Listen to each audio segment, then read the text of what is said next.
Every night I try to love, but your heart is made of stone. All my tears, they fall like rain. This is how I shop for vegetables.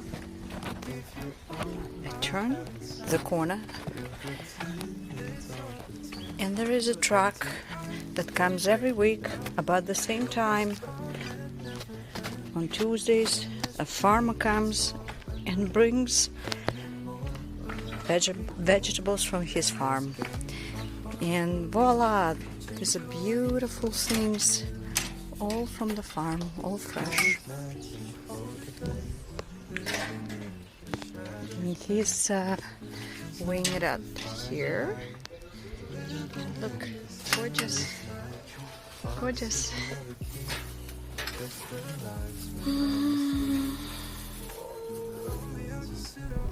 So the farmer weighs it out, and the added value for me is that I don't have to travel anywhere by Uber or by bus, and I just turn the corner, and that's how much usually I bring for 100 to 120 pesos. So this is a local tienda at the market. You can see there are prices in some places, under some products, not under others.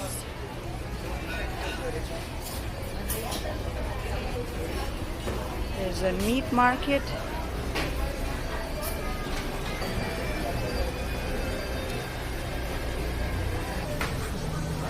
More kind of like a health food store or something like that. This is definitely a herbs and natural products store. So when I'm at Chedraui or at La Comer, I don't buy a lot of food because I only buy enough to have something for the mornings, because the second meal of the day, such as lunch or late dinner, I have outside. Because I'm running my own gallery, I don't have time to cook, and also definitely taking advantage of the wonderful cuisines that we have in Puerto Vallarta.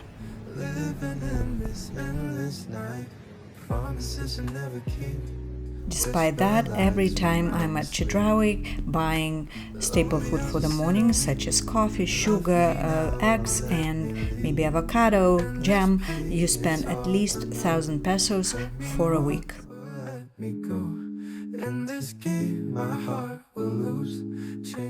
Here's a little comparison in percentage of grocery prices between Toronto, Canada and Puerto Vallarta. For example, milk is 53% less than in Canada, eggs 42% less, Greek yogurt 30% less, beef 50% less, Gouda cheese 15% less, shrimp 50% less, and chicken 25% less. If you're buying exported goods, of course they will be more expensive.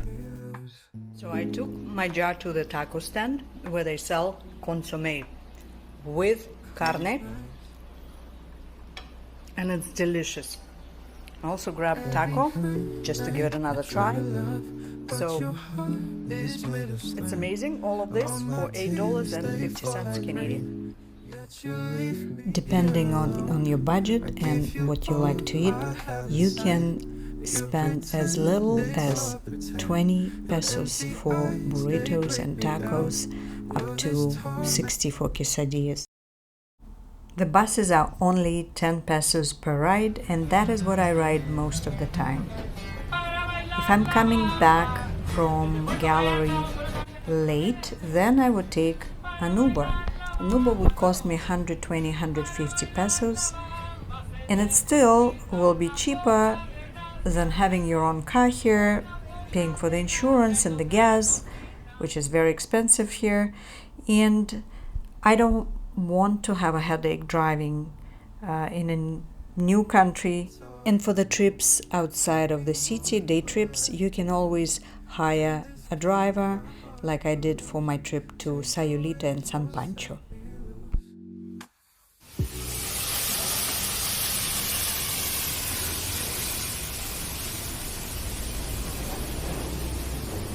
Yes. Gracias. Well-deserved lunch. Camarones. Sí. Gracias, señor. I love this place. It's called George's Cafe. It's right on the island between Zona Romantica and Gringos Gulch. George owned it for years. You can have fajitas there as well, and very affordable alcoholic beverages such as margaritas and mojitos. I like kicking back and relaxing there. And look what I painted there. So I hope you could realize from what I showed you that you can live as inexpensively or expensively as your desires and budget allow you, and that the next time you're in Puerto Vallarta you can kick back at George's or just enjoy a simple cafe and listen to mariachi music.